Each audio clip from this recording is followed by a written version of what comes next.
you looking for clever methods to address complex problems? Do you need ways to make predictions, determine probability, or minimize risks? If you do, then you're in the right place. Welcome to our podcast that we call Smart Remarks, Howarth States. Now here are your hosts, Christian Smart and Doug Howarth. Well, good morning, good afternoon, or good evening, depending on where you are in the world. Welcome to Smart Remarks, Howarth States. I'm Doug Howarth, and with me today, my co-host and winner of multiple awards, as we'll explain to you very quickly, Dr. Christian Smart. Christian, hi, good morning. How are you? Good. How are you, Doug? Good, thanks. So, Christian, you're sitting in front of one of your many awards that you've gotten over the years. This one's a very special one. Maybe you could explain to our viewers what this is. Yeah, so this is the Frank Fryman Lifetime Achievement Award. Named after Frank Fryman, who was a pioneer in our profession and developed some of the first parametric cost models, came up with the work breakdown structure type of estimates, and we've pretty much all kind of followed in his footsteps. It's because I guess it's a conglomeration of ISPO Award, which was the Frank Fryman Award, and the Lifetime Achievement Award from SKIA. Now it's all been merged into ICA, International Cost Estimating and Analysis Association. Mm-hmm. And it's really, for people that have done a sustained body of work, it's contributed to the profession significantly over a 15-year period. So I'm very honored to be named the 2021 Frank Fryman Lifetime Achievement Award winner. And Christian, you also won the best paper for, I believe, the 11th time out of 15 years. Is that about right? Or am I close to that? I've won, this is my 14th best paper award. 14th paper award. I'd say I'm standing corrected. I'm sitting down. So, but it's the 14th. It's kind of interesting. So I've always considered, I'm not a superstitious person, but I always considered 13 to be my unlucky number.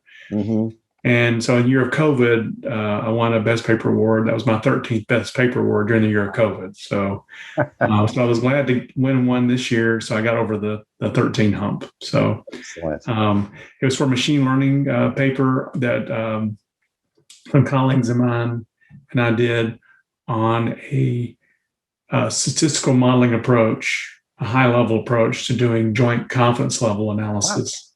Joint cost and schedule confidence level analysis, which is a risk analysis, joint cost and schedule risk analysis. I applied this idea many years ago to a NASA project around 2009. It was a spacecraft that orbited Mars called MAVEN.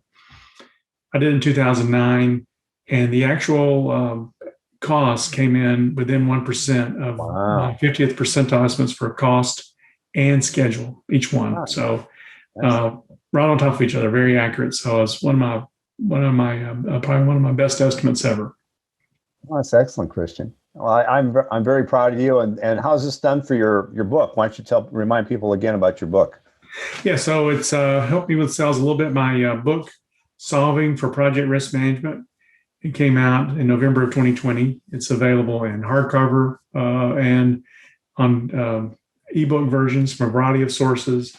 Amazon usually has the lowest price. Its retail price is $60, but you can get it on Amazon for less than $37. And the Kindle version is now less than $35.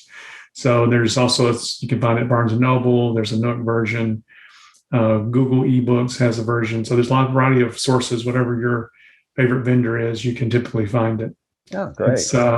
It talks about the problem of project risk management and incorporated many of the ideas from my technical papers in this book. Well, I can tell you, ladies and gentlemen, from having read it twice, it's really well written, has many, many useful insights, and much of what Christian says is being manifest every day. And I suggest you run out and buy it. I know I've got my copy sitting right here behind me here, so I've enjoyed it very much.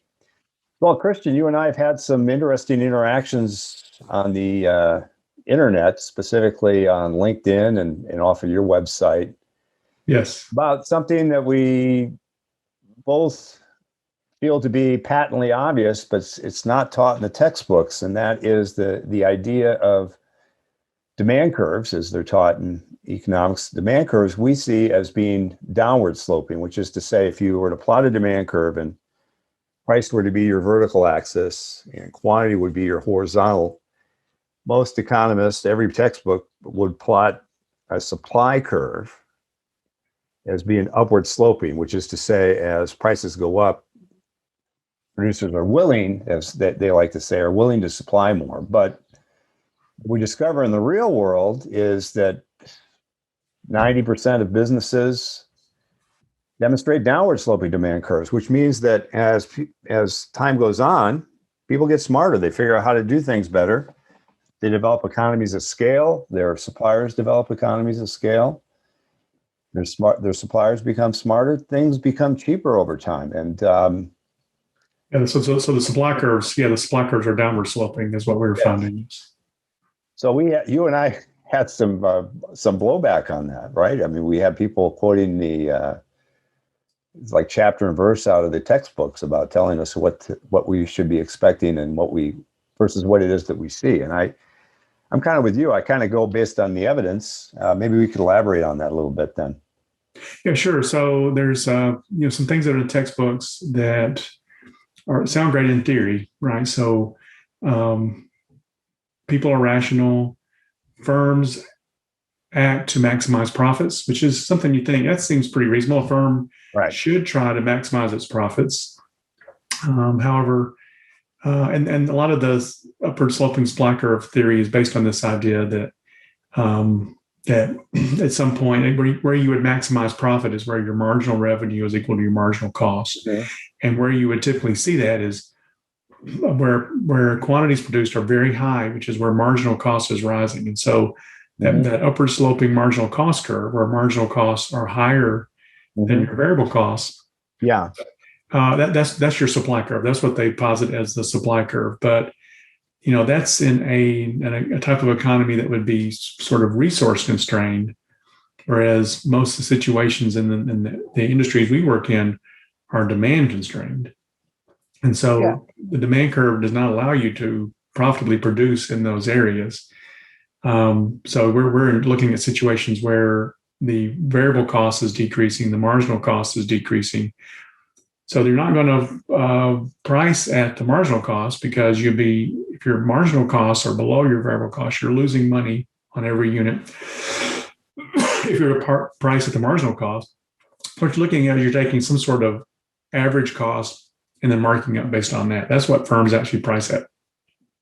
Yeah, interestingly, you can give people some credit for the idea of an upward sloping supply curve. If we look at this, I'm going to share out, for those of you that are listening rather than watching, I'm going to show what amounts to a supply curve for iron ore that was drawn in 2015. So in the 1700s and 1800s, when the idea of supply and demand first took hold, it probably made sense to show an upward sloping supply curve. So as we look at this curve here, on the horizontal axis, we have the cumulative production of iron ore in tons, metric tons. And then as you go on the vertical axis, this is the price per metric ton in US dollars in 2015. And what you see here, these colors represent different mines. There's another chart here that actually will tell you what the mines are. So Brazil's got a few down here in the very low end. Then Australia's in yellow. Australia's got a bunch here, and then Brazil's got some more that kick in. And see what happens here is that some mines have very low cost to extract. They have low cost of labor, and the mine itself is closer to the surface of the earth, so you don't have to go down as far. So you take these two factors and maybe several others into consideration, and they have low cost, which means they can supply iron ore at lower prices. And so above this is, supposing this is a cost curve, there's probably in classic economics, there would be a minimal amount of profit on that, or in case here, there would be profit here for Brazil that would be pretty substantial for these mines. But as it goes up, there would be a certain minimal amount of profit that has to be made for somebody to make a profit. And so you can understand that a curve like this probably made sense. And so they would see it for iron ore, and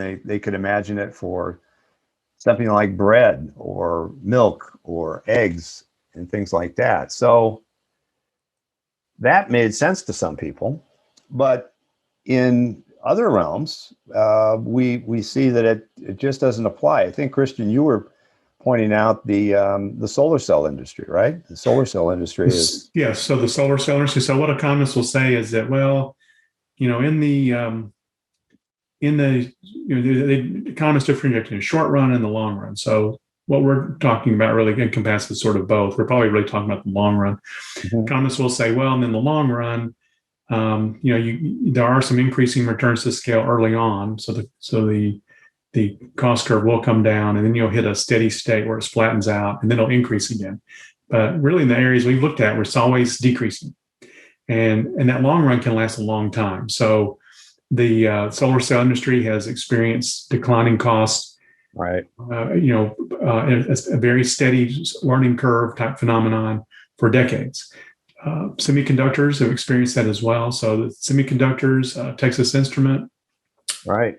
they actually use the learning curve to aggressively price their semiconductors, and were able to achieve a very high market share at one point. Right. And if you say the supply curve is the quantity and price at which firms are willing to supply, then are willing to produce, then Texas Instruments supply curve was their learning curve, by that definition. Right.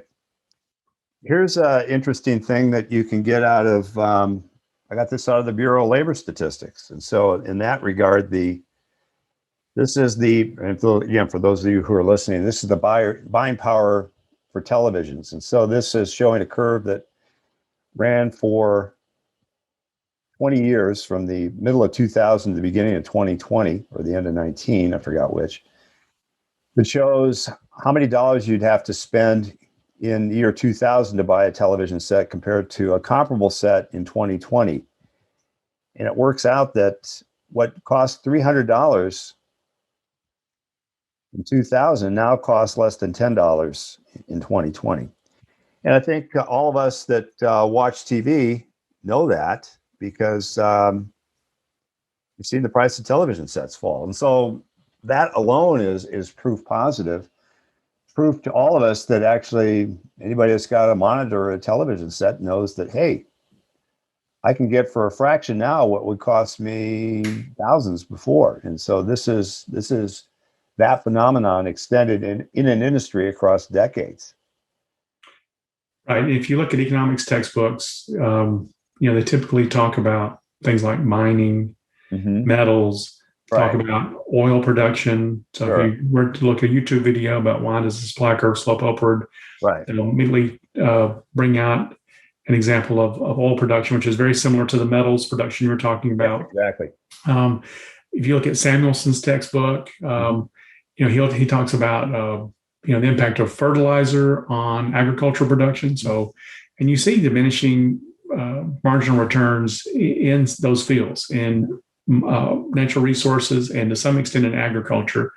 But where you don't typically see it is in manufacturing. And I think a lot of it is because, one of the things that economics assumes is that producers basically know the demand curve. They know where that marginal revenue is, but they're looking into the future. There's a lot of uncertainty, and they don't really take into account any of that uncertainty, except to talk about expected utility. But that uncertainty is not in there. So producers are going to gear up to produce higher amounts than they can probably sell, because they don't want to miss out. Right. And that is not being taken account of in economic theory. There's another word that you said there that kind of sets me off, and it's this notion of utility. And I'll tell you why. I mean, certainly when I think of utility, I think of my power company, or the water company. No, that's not to say that, this computer doesn't have some utility to it. But suppose instead we called that value, and instead of just kind of waving at it or making a utility curve, which we might measure in these amorphous units that economists like to call utils, which again makes me nauseous just to think about it, because a util to some economist in Denmark doesn't mean the same thing to some economist in Chile. And because of that, the conversions to these amorphous units can vary widely. So why not instead pick US 2020 dollars or 2021 dollars and convert everything to that? Well, what does that buy you, Doug? Well, what that buys you is, when we get back to those TV sets, you could say that the value of the TV set is a function of the screen size, say, and its warranty or its refresh rate or how many pixels that it has. That's probably a better line. What's the resolution on your TV and how big is it? So a 32-inch TV with 720 lines is got a certain value, but if you were to add lines, make it 1,000 lines, it's worth more. If it was 4K, it would be worth more. And then if it was a 48-inch television set, it would be more. And so what you get is a response surface that describes the value relative to the number of lines, how much resolution you have, and how big it is. And so that is, instead of being a utility function, I would argue, it's a demonstrated value function. The reason we want to distinguish that is that typically economists, and this phrase really sets me off, assign a utility function. One thing I've discovered from all my work is I don't assign anything. I am one person out of 7 billion people on this planet. My vote counts in most markets for about that percentage, 1 in 7 billion. But what is important is how the other 6,999,000 plus people are voting here. And it's their votes that form these response services. And so what you do instead of assigning a utility function, what we like to do in our company is discover value response services. And that is to say that all the markets will reveal how they respond to products if you just take the time to go out and dig out the data and do the math on it. And the math could be, for some people, kind of complicated, but in the end, it tells you how the people are going to respond. And so, interestingly, one of the things that I've got in debate with this last week was, in fact, several years ago, a company called Arion, and interestingly, what we're going to talk about now is value compared to demand. And in our little company, what we have the law of what we call value and demand, which is to say that the features of the product, we get into a television set, the number of lines and the size of the screen, that those features determine value. Value by the customers determines price. Price determines quantity sold, and quantity sold feeds back into the value condition. So quantity sold is a feature, and so it's a circular model. People say, Doug, it's a circular model. I go, yes, you're right. It feeds back onto itself. And people say, I don't like it. Well, that's kind of too bad. That's kind of how it works. So several years ago, people noticed in the business aviation market that people were paying a lot of money for the added value of speed, just a tremendous value for the added value of speed. If you go in the business aviation market and you take out all the turboprops, and you look at just the jets, and you value the jets for, again, the capacity here and the speed, and you find this return on speed is, it's exponential. It goes up to the power of 4, Fabulous, wow. Everybody thinks. That's you just don't see that in economics very often, and that you do in current business jets. So people got really excited about that and say, well, we're going to build a new supersonic business jet. Well, that's great. And so this one supersonic business jet that caught my attention again 6 years ago, a company called Arion, AERON, Arion, making something they called the AS2. That was backed by one of the Bass brothers out of Fort Worth, Texas, and they figured it was going to cost $4 billion to develop it. And they went ahead and they said, well, we're going to build this thing. And it was going to go 1,000 miles an hour. And we're going to price it at $120 million. You do the analysis and it's worth every penny. Now, here's as Shakespeare would say, there's the rub. It's worth that number of pennies.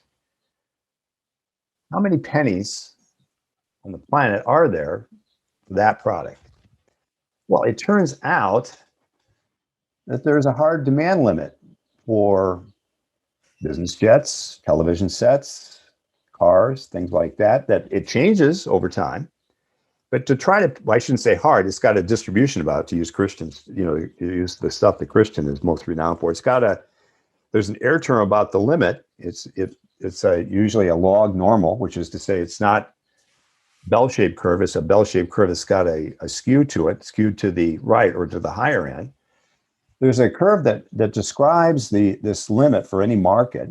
And the curve that I discovered for business jets said that there was about a 1 in 40 chance that this company, Arion, is going to sell their goal, which was to sell 300 of these guys, again, at $120 million a piece over a 10-year period. Now, why did I think that? Well, without having to show you a complex chart, I can tell you that in the business aircraft realm, we've got Gulfstreams that sell for typically between 40 and 75 million, 75 for the brand new models, the biggest ones.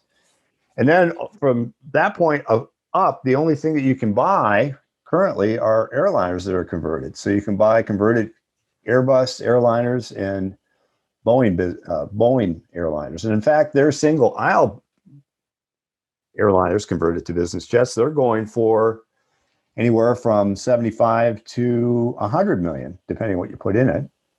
So to get all the way up to $120 million, you have to go up to the wide bodies, the 777s, 787s, and 747s from Boeing, and then you have to get the wide bodies from Airbus, their A330s and A340s and A380s. And it turns out that in the decade ending on the last day of 2018, that in that decade, only 55 of those guys had sold for more than $80 million. And so here's Arion saying, well, I'm going to sell 300 at $120 million. And you just do the sniff test and it doesn't pass. But we like to do a little bit of what they call math on this stuff. You do the math and you say, I got a 1 in 40 chance. So I put this notice out to an ex Lockheed Martin Skunk Works employee with whom I worked. He was kind of the sidekick to the chief scientist and really fine engineer. And he went off and went to Arion. And I wrote a little bit on Arion in December. And in December, I noticed that Arion had 20 firm orders for their plane when they launched in they actually started doing some work and they got an order in 2015 for 20 firm orders for their vehicle. So you can count on the firm ones, right? And then I wrote a bit that said, well, here we are 5 years later and they've got 20 orders and they want 300. And the chance of them doing it is 1 in 40. And so that happened. I wrote that on a Monday. And then on a Friday, this Arion representative angrily wrote me and said, we've got $5 billion in backlog, which means that they have more planes. And I looked, and sure enough, that morning, after I'd written the piece, that very morning, they had received options and an agreement to push their backlog up to that point that they had said. And then they claimed about a month ago to get even more backlog, and their backlog was somehow now up to over 11 billion. But again, there's only 20 firm planes in that. And then a week ago, Friday, the company folded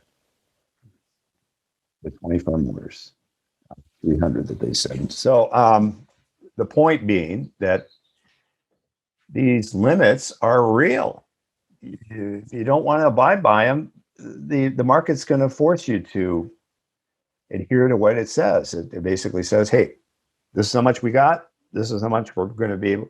We can pay every nickel for that. Your plane's worth every penny. We just don't have enough pennies. And that's the what's happened out of this. And so, sad day for Ariane, but this is the same. They're using the same logic that befell the Concorde program 50 years ago. Concorde wanted to build, their target was 350 vehicles. And what they did is they go out and they poll people. And they say, what are you going to do? Well, we're going to buy this. Okay, that's great. And so they had lots of options, but in the end, they only had 20 planes delivered. Same problem.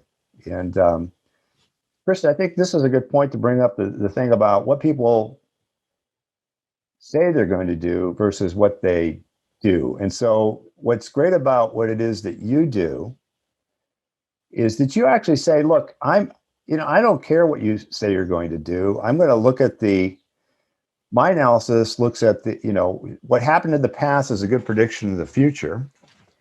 And you're going to be bound by the same forces that everybody else was bound by. And that creates this thing that I like to call risk. Why don't you elaborate on that a little bit? Yeah, so if you look at the historical data, you can see the realizations of past schedule delays, schedule risks and cost risks by looking at the past instances of when cost has grown beyond what was planned and when schedules have been delayed beyond what was initially planned. You see it over and over again.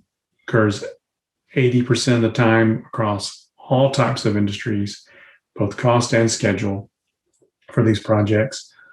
On average, that amount of cost growth is 50% or more. Yeah. So if you plan to spend $100 million for your project, on average, you spend $150 million or more. And then in terms of actual, and then in terms of schedule, if you plan to spend a year, you probably spend 30% more than that on average. And that's something that's been pretty standard over time. Norm Augustine, wrote his book around 40 years ago called Augustine's Laws.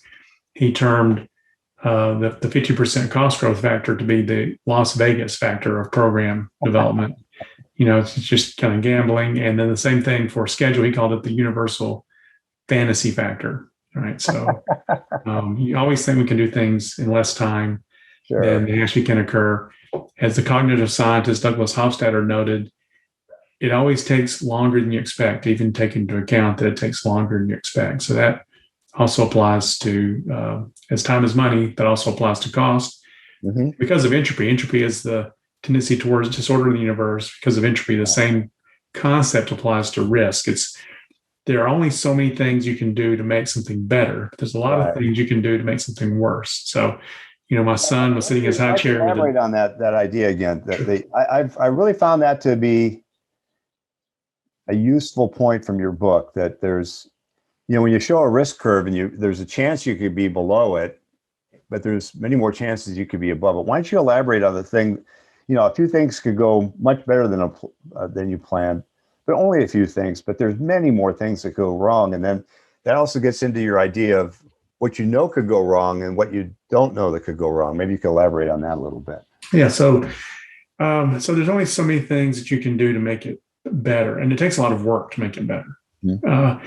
You have to be for it to be better, you have to be very disciplined.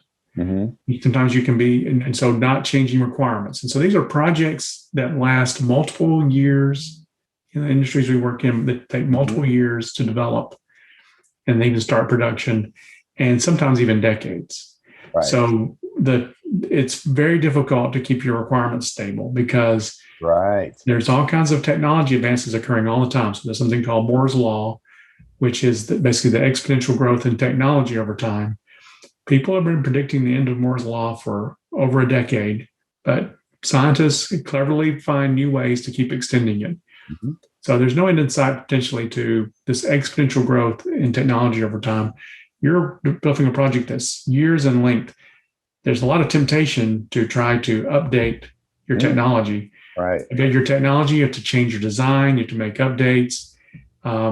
and that's very difficult to do. You also have to have a really good set of requirements in place up front. Right. If you don't have solid requirements in place up front, there are going to be changes. So you have to really know what you're going to produce, which in defense and aerospace can be a little difficult because many times you are pushing the state of the art, and you are, in terms of national defense. I mean, we're now getting into hypersonics, which are missiles that can fly more than 5 times faster than the speed of sound, and they're also highly maneuverable and they can fly at low speeds. It's very difficult. So it's very difficult to have some requirements in place for some things when you're still figuring out what it is you're doing. Yes. So, but we need to be cognizant. I mean, there's nothing wrong with that. We need to be cognizant of that fact that there's a lot of things that we don't know. There's some things that we don't know. We don't necessarily know what the labor rate is going to be 5 years from now. But there's a lot of things that we don't know. There's unknown unknowns. And there's always going to be some things that are termed black swans, which are things that we really can't foresee. We can't predict. They're going to surprise us. They're coming out of nowhere. Some people argue COVID-19 was an example of that. In terms of its impact, people have been predicting a pandemic for a long time. Right. But no one thought that it would, for example, it would shut down the Olympics in 2020. Right. I mean, that's maybe the black swan of COVID-19 is nobody thought that there'd never been a delay in Olympics before. So it was pretty much unheard of, very surprising for something like that to delay an Olympics. But the unknown unknowns, by and large, if you look at the historical data, they're in there. It's kind of like ragu or prego sauce, right? It's in there. It's in the historical record. If you take that into account in your statistics and you calibrate to that history, that accounts for most of those unknown unknowns. It doesn't count for everything, but it accounts for the majority of them. Sure. Yeah. Speaking of the black swan, I mean, it's kind of, I mean, that's a nice term, but I remember I was looking at, I was doing some analysis and some analytics about something seemingly well known to everybody, which was, how to make a seaport. And to make a seaport, of course, you've got to typically dredge out dirt, and then you've got to put up seawalls, and you've got to take the dirt out someplace, and you have to maintain the channel, and you got to bolster the seaport thing with the concrete and everything like that. So rather than having a black swan, suppose some seabird decides to nest where you're going to put your stuff up, and all of a sudden your country, and this turned out to happen in the Netherlands, which is renowned for making seawalls. So it happened, I believe, in Antwerp. They were working on a project, and they were about ready to put up a pier, which meant that they had a dredge. And all of a sudden, the seabird decided to lay its eggs. Well, from the seabird standpoint, this is something that's done every year in this spot. And it was unknown to the people that were doing it, maybe because they didn't do a sufficiently good survey. The unknown unknowns, that's another thing we should get into, is that some of those could be known if you did a little bit more research. Yes. If you had gone to that particular spot and surveyed it for a year, because, wildlife has this thing that, there's the yearly cycles. And if you'd been there for a year, somebody would have noticed that the birds landed there. Or you could have called your conservationist people in your country and said, hey, do I have a problem with this project? And, well, you didn't know about the birds? What do you mean I didn't know about the birds? Well, this bird nests on that spot at this time of year every year. So what are you going to do to make accommodations for it? And if you don't have an answer, you could have a delay. And so that's something I've seen over and over in industry. Maybe you could elaborate on that, Christian. But I remember being at the Skunk Works years ago, and we were going to do a project. We were going to refurbish the old A4 attack aircraft that was made by, I forgot who it was made for. This is a smaller A4. There were two A4s. There were the bigger ones that were made by Douglas. It's also known as the F4. This was the A4, which was smaller, an attack airplane that had a very long front nose gear. We were going to refurbish a certain number of these things for the Argentine Air Force. And they said, well, we're going to put this package in. We got one package, and we'll just refurbish it. And they worked out the cost for putting in one package. Well, one package for a model sounds, on the face of it, sounds right. I mean, we got one thing to do, we'll put it in. Well, it worked out And it was known inside the company for people that did refurbishments on Lockheed's own planes that the planes had different configurations. If you built 60 planes, you might have 10 different configurations of the plane, different wire harnesses, different hydraulics, different gear, different placement of the gear. The gear moves, and so Lockheed at that time didn't make that allowance. They didn't go out and check, as they could have checked in the Netherlands. They didn't go out and check that place they were going to dredge. Well, Lockheed didn't go check the planes that were going to refurb. Well, it worked out that these planes were old and decrepit, and most of them needed new wire harnesses because they had rubbed themselves into oblivion. Most of them needed hydro work because of the same reason, and they had made no allowances for that, and so they took a bath on it because to them it was an unknown, but it could have been known, and that's kind of the whole point about you're going to face those unknowns no matter what. But what you could do is you could take the fraction of the unknowns and compress it if you do some more work, right? I mean, I think you've seen that. You probably got several examples. Why don't you give us a couple? Oh, sure. So here's a good example. So in many cases, there are examples of risks where they're known, but they're largely ignored. Right. Because they've never really caused a problem, right? So to some extent, that's been called a gray rhino, where, if you go out and you look at a rhinoceros and you're watching it from afar, and you're just kind of looking at it, it is a very dangerous animal. But if you're kind of looking at it, it can kind of turn towards you and you're still watching it, and it kind of comes towards you and you think, well, it's a big animal, I'll be able to get away. Not realizing that once that thing gets going, it can run 40 miles an hour. Yeah. And it's going to, and we don't run 40 miles an hour, so we're not going to be able to outrun a rhino. And by the time it's, started accelerating, it's too late.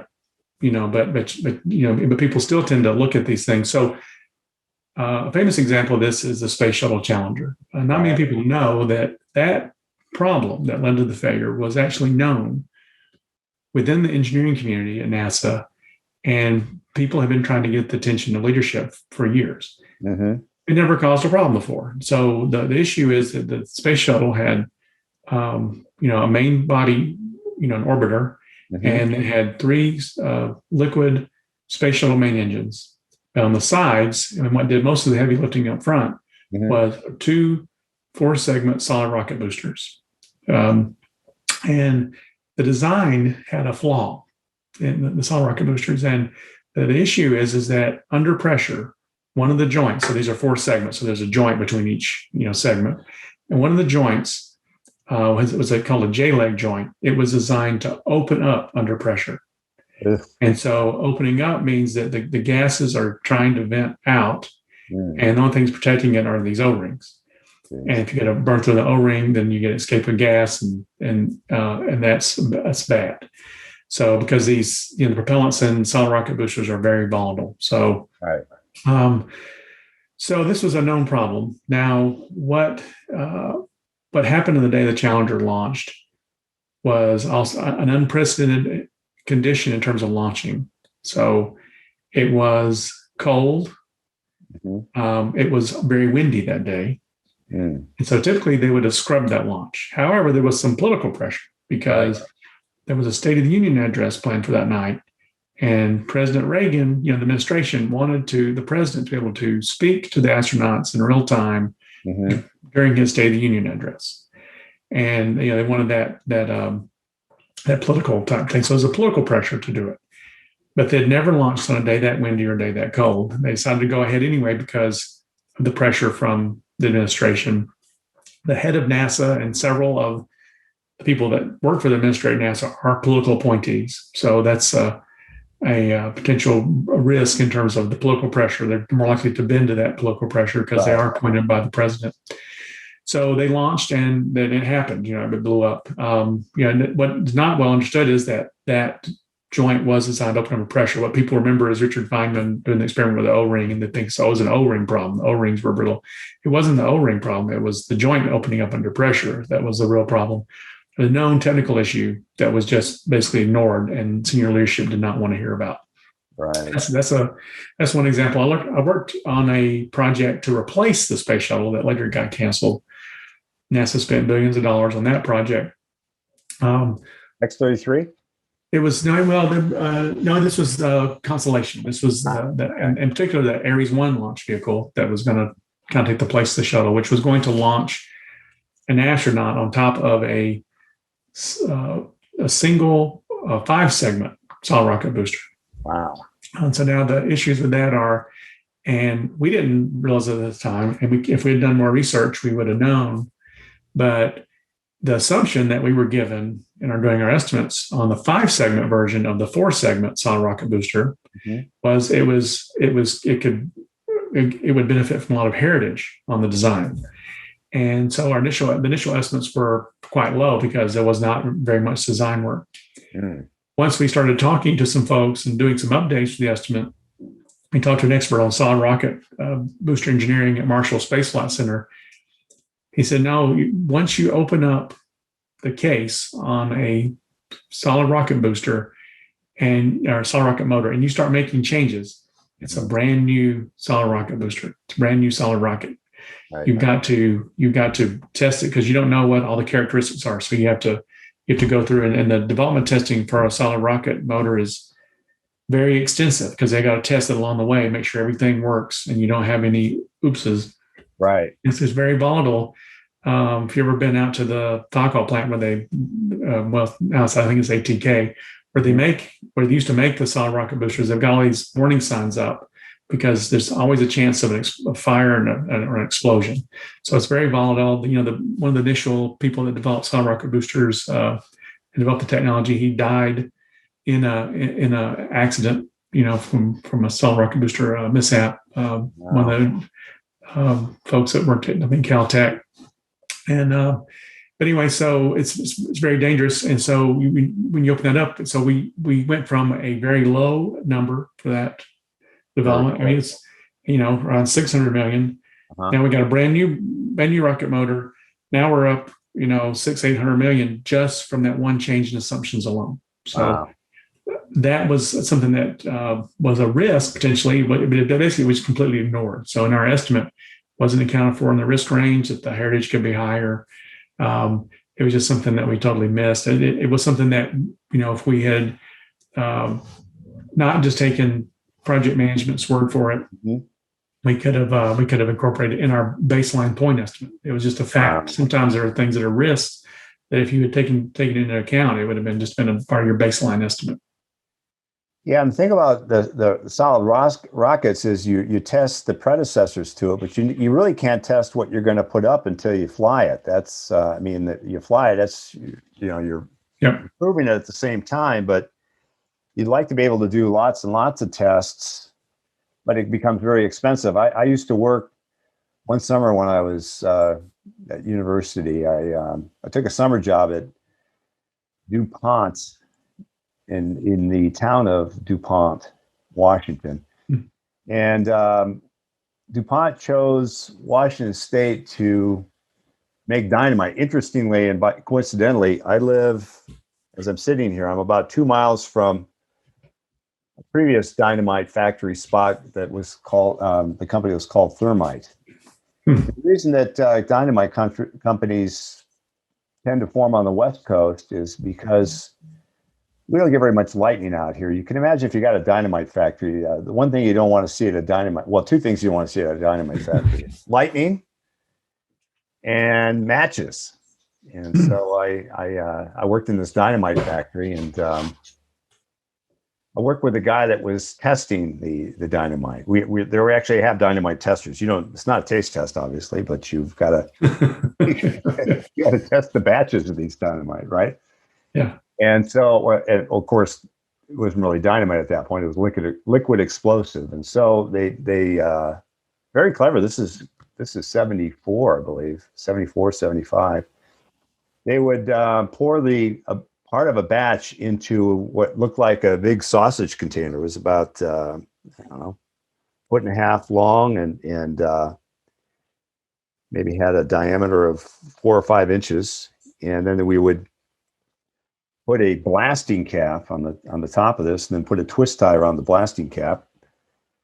And then we would put a couple of wooden sticks on either side of it. The wooden sticks had little holes for the sensors that would sense when the thing blasted at the top of the bag, or actually the bottom of the bag where they had put it there, down to the more towards the top of the bag, and they were spaced at a certain marker so that you could actually work out the acceleration on both sides of the explosion. And so you get the acceleration on one side and the acceleration on the other side, and they'd take the two and divide it, and that would be their average. And so we would go out and we put the sensors in, then we'd run back with I think 3 sets of wires, one for each sensor and one for the blasting cap, and then we'd set it off. And it gave you a pretty good feel that you knew what you were doing. But what could happen at a dynamite factory, and what happened there back in the 30s is, a risk thing they didn't figure on was that they ended up getting a chain explosion at the dynamite factory. I think they did have a lightning strike or something like that, and they lost 7 or 8 people in that. And so what you typically see at a dynamite factory to reduce risk is you'll see bunkers for the high explosive, and the bunkers will be earthen mounds that are, 50 feet or so at the base, and they taper up to maybe 10 or 12 feet at the top of what's effectively a 2-story building. And the building's built out of 3 or 4 layer thick brick with steel doors on the front, so that you can reduce the risk, because they understand risk is a big deal. That all said, the guy that I used to work with that tested dynamite was a chain smoker, and they didn't like chain smokers at dynamite factories. They always check you for matches at the front door, but this guy managed to sneak his matches and his cigarettes in, and he didn't want to be discovered in the lab, so he went to the next best place to do his smoking, which was in the high explosives room where they had all the blasting caps. And Wow. he never got caught. I mean, if he had made a mistake, I guess we all would have known about it. But Wow. Yeah, blasting caps don't like, well, they like a lot. They like sparks. And so you don't want to be next to a blasting cap with a spark. No, yeah. So anyway, that's another example of just physical risk, which sometimes, some of the stuff that we do, like when it comes to the business jet and it comes to the spaceship, it seems kind of ethereal. It's like you can't get your arms around it. And then sometimes if you talk about something like a physical risk, like the dynamite factory, then sometimes people get a better handle on it. Oh, I get it. So you put up a thing and you get a chain reaction. You can get something that looks like a little miniature atomic bomb. You don't want to have that. And of course, these rockets are the size of pretty good sized bombs, right? I mean, when the shuttle thing blew up, that must have been the equivalent of a very large bomb, right? I mean, I don't even know how much energy did it release. Do you remember? I don't know, but it was quite a bit. Yeah, because it's flying several times faster than the speed of sound. Yeah. So yeah, and it's the largest. It was the largest solid rocket booster. Yeah, it was. They haven't made anything bigger than that. I don't know if the space launch systems going to have anything bigger than that or not. I don't think they're doing. Are they doing solid rockets on the side of that? I can't remember the configuration. Yeah. So it's unknown unknowns are bad. So anyway, getting back to the demand thing, we had Christian and I had some pretty heated discussions about the standard textbook view of demand versus what we see in the real world. Now, Christian, you were citing some stats about how many companies actually experience or envision or see themselves doing downward sloping supply curves versus upward sloping supply curves. And maybe you could. So if you look at just the conditions of, where are firms on their production function? Are they experiencing decreasing unit costs? Are they experiencing decreasing marginal costs? Or are they increasing? Right. So there was a study done of around 340 firms in 1952, early 1950s. It was published in 1952 and by a couple of economists. It was published in the American Economic Review. And only around 10% or so of the firms said that their average cost curve had any upward slope to it. Most of the firms said that their average cost curves were declining. Wow. And then it was, and more recently in the late 90s, Alan Blinder, who is a former Fed, I think vice chairman of the Fed, and he was, I think, a Princeton professor, president of the American Economic Association for a while. So very prominent figure in the economics community. He published a book about prices and about the sticky nature of prices. Mm-hmm. He did a survey of a couple of hundred companies, medium to large companies that comprised at that time between 7 and 8% of gross domestic product. Wow. So a very large share. So it should be pretty representative of firms as a whole. Mm-hmm. 90% of them said that they experienced either declining marginal costs or constant marginal costs. So there's a very high amount of fixed costs that are invested, and they're producing at relatively low rates, or rates that are low enough so that for every additional unit produced, it's either constant or they're experiencing some learning curve or production rate effects, so that as they produce additional units, it's getting cheaper. So the variable cost is declining.